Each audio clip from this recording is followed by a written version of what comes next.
Until recently, India was having a moment. Its stock market was posting solid gains, investor euphoria was making a return, and it is reported that the country was likely to be the new factory of the world to replace China. But a major scandal engulfing Gautam Adani, the founder and chairman of one of the country's largest business empires, is clouding over India Inc. right now. Let's talk about this latest saga and its repercussions. Ambareesh Baliga is an independent market analyst. He's joining us from Mumbai. Ambareesh, thank you very much for making time for us. Critics say the severity of this scandal goes beyond the Indian scope or stocks. Would you agree?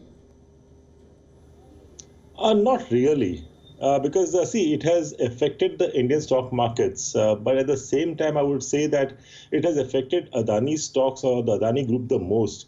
I mean, the stocks have fallen close to about 40–50% across. But then if you look at the Indian markets itself overall, yes, I mean, we have corrected because the sentiment was affected to a certain extent.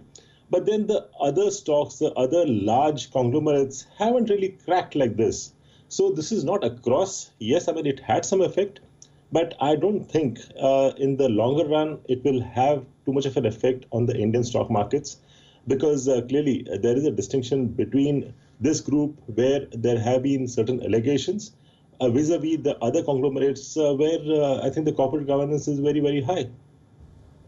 Ambareesh, Adani Group continues to defend itself against the Hindenburg report of brazen stock manipulation and accounting fraud scheme. Some locals say outside research firms such as Hindenburg should keep their hands off India and stop dictating the country. While other investors are cutting ties with the group, what can the world learn from this whole saga?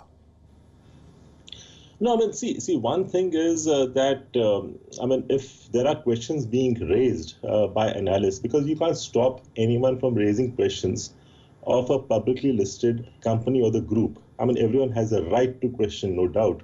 But at the same time, I mean, if I mean things are, I mean, clean and there's nothing really wrong, one can, like always defend it.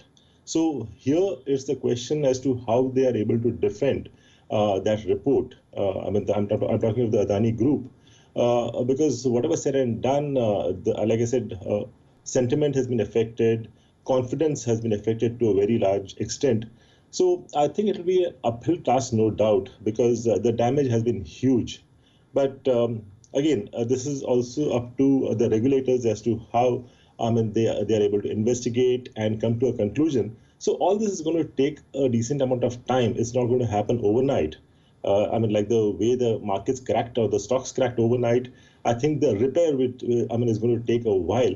But then I think we should also see as to, I mean, I don't think anyone really has doubts about the prospects this group is into. I mean, clearly ports, energy, infrastructure, edible oil, cement, and many others. I mean, these are seen as growth sectors. I mean, though the group could be over-leveraged, but I don't see any chance of a default because they're not defaulted. And I don't really see a chance of a default, at least in the near future, because if you look at the cash flows has been good across the group.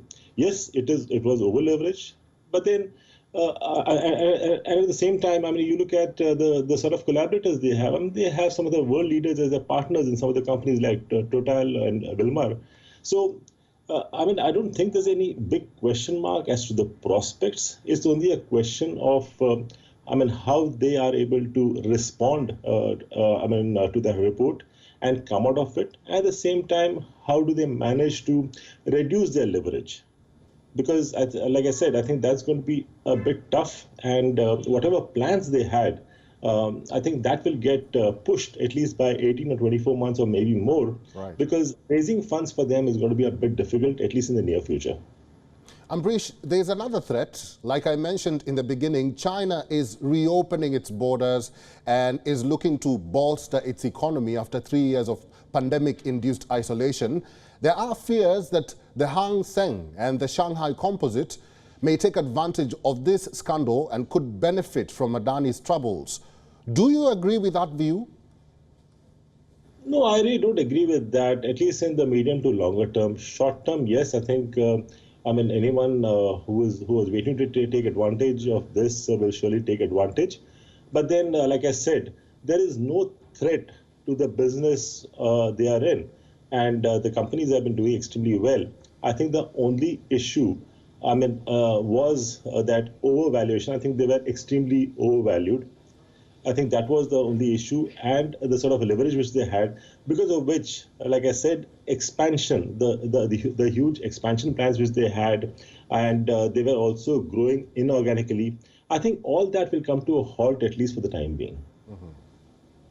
Ambareesh, let me ask the obvious. What happens to the humble Gautam Adani? How long will it take for him to recover? What challenges lie ahead for him and his group? What lessons for other conglomerates in the world, not just in India?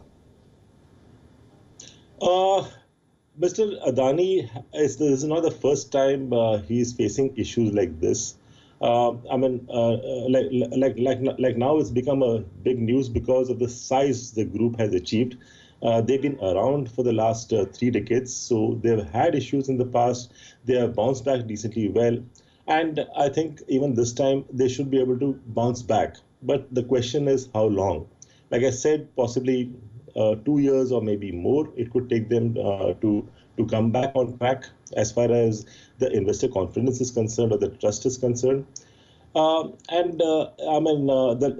lesson to be learned possibly is that yes, growth is great, no doubt, but it can't be at the cost of being so over leveraged.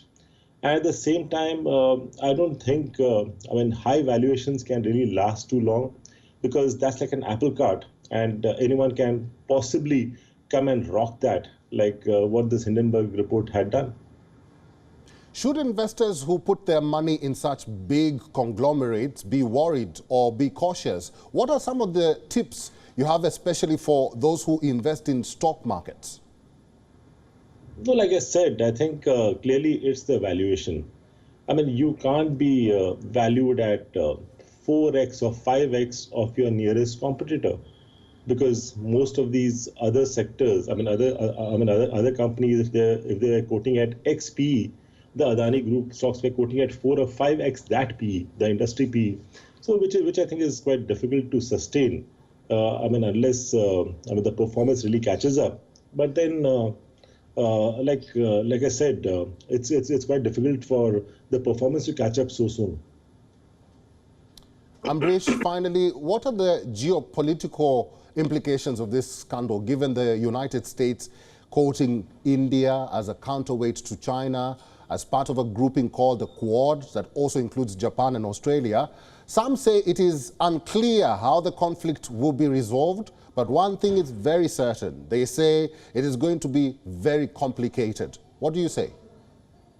It is, it's going to be complicated, but then, because of whatever this report had come out with those revelations, because of that, if the group had the possibilities of going under, yes, I suppose it would have had much more complicated repercussions. But I really don't see that. Like I said, they are on a strong footing, no doubt. And what is going to affect is the growth in the near future. So because of which, I don't see major issues as far as the relationships are concerned with the other countries like US or Europe. I